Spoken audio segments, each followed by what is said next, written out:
It's time, my friends. We are bringing back the prom series, where I show you how to do your own makeup for prom or graduation nice and easy.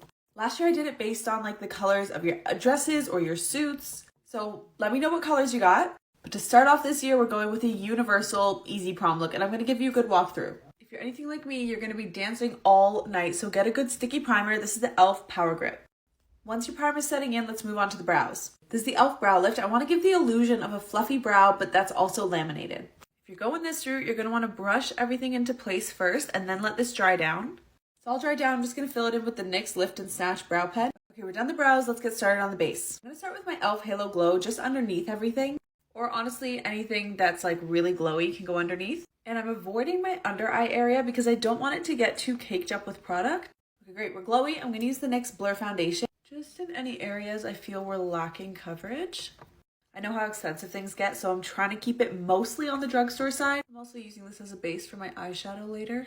Okay, now I'm feeling real flat, so we gotta go ahead and place some concealer, and while that's drying down in place, I'm gonna do some bronzer as well. This is the Essence Keep Me Covered Concealer, and mine is almost done, which sucks. I'm gonna let that marinate while I use the Sephora Best Skin Ever Concealer as my bronzer. This is in the shade 57Y. I'm also going to mix in some of my e.l.f. contour in there. And I'm just buffing that in while trying to avoid direct contact with the concealer under my eyes. I did contour just under my lower lip, but not my upper lip. Also, I completely forgot, but you should be adding setting spray in between your base layers because that's really going to help your makeup stay on really well. I just totally forgot. My bad. We're blending now though. Okay, now powder. We're going to use the e.l.f. Translucent Powder and the Huda Beauty Powder because one is for setting, the other one's for baking. Setting with the e.l.f. powder means I'm taking a little bit on a brush and just kind of patting it into where I want my face set. So I do that under my eyes, down in here, and just down around my chin. You're going to be smiling lots for pictures, so make sure you get those smile lines. Okay, now with the Huda Beauty Powder, we bake. So I'm taking that on a powder puff and I'm pressing it underneath my eyes. That is a lot of powder. Holy crap. Okay, baking in a couple places. Now we got to speed through the eyes.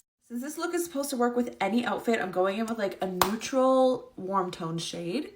And I'm using this line that I created with the powder puff just to kind of guide where my eyeshadow goes. Same thing on the other side, and I'm keeping this to the outer corner of my eye. This powder is also really great for brightening. Now we take a darker brown shade and just put that on the outside of my eye. This is really similar to the smoky eye tutorial I just did, but not as vampy. In this shade, I'm kind of just pressing in this space here and then working it in only to about halfway. I'm gonna run out of time, so you have to go to part 2 to finish the eyes and the face.